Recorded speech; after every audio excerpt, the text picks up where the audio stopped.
Hi, I'm Paul, your Helplot's Locksmith. If you're watching this video, chances are you've just been searching for Home Safes UK. Great news, it's exactly what we're going to look at in this video.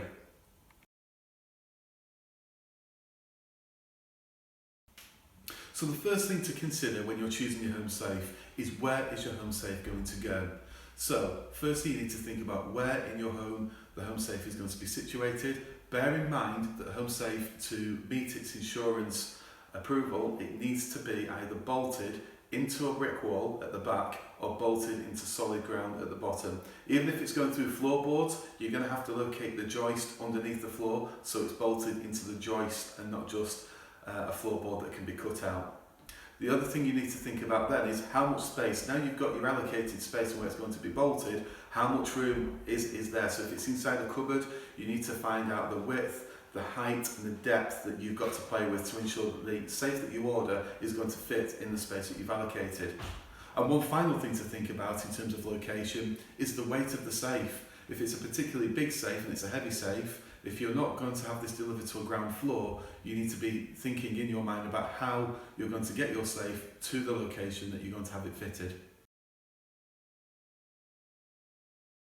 So next, you need to determine what's actually going to go into the safe, and this for a couple of reasons. Firstly, you need to know the value or the cash rating and insurance value that you want for your safe. So whether it be a 1k cash or a 2k, a 4k, 6k, etc. You also need to understand the size of the items that you're putting into your safe. So for example, if you have a laptop, you're then going to be in the market for a laptop safe, which is specifically built and it's designed to house a laptop.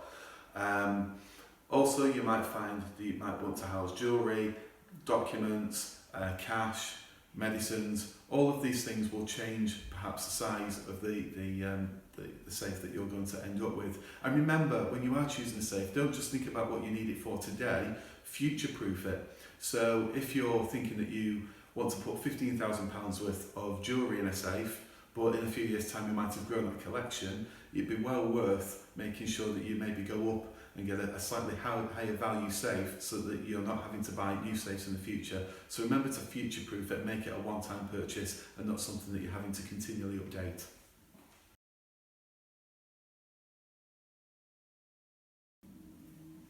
So another thing to consider when looking at home safes is, do you need a certified fire safe?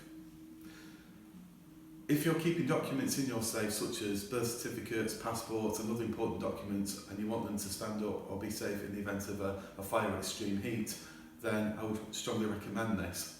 Now there are on the market such things as non-certified fire safes. Now they do tend to have some fire resistant material built into them, but they're not tested. If you're looking for a tested certified safe, then you're going to be looking for EN 15659.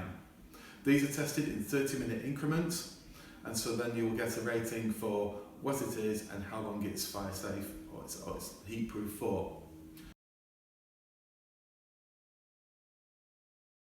So the last thing to consider is who has access to your safe.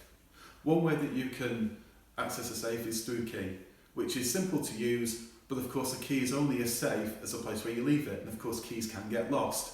So popular nowadays are electronical combination safes, where you can use a code normally between 4 and 12 digits to open the safe.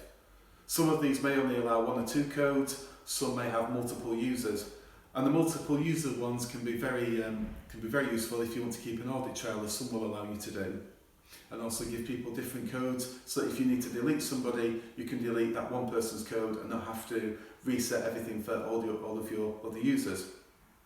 Also nowadays you can open the safe with your fingerprint, which you can either use instead of electronic combination code, or you can use it alongside as a second authentication, which is great because it means that even if somebody discovers the code to your safe, they still can't gain entry without your fingerprint.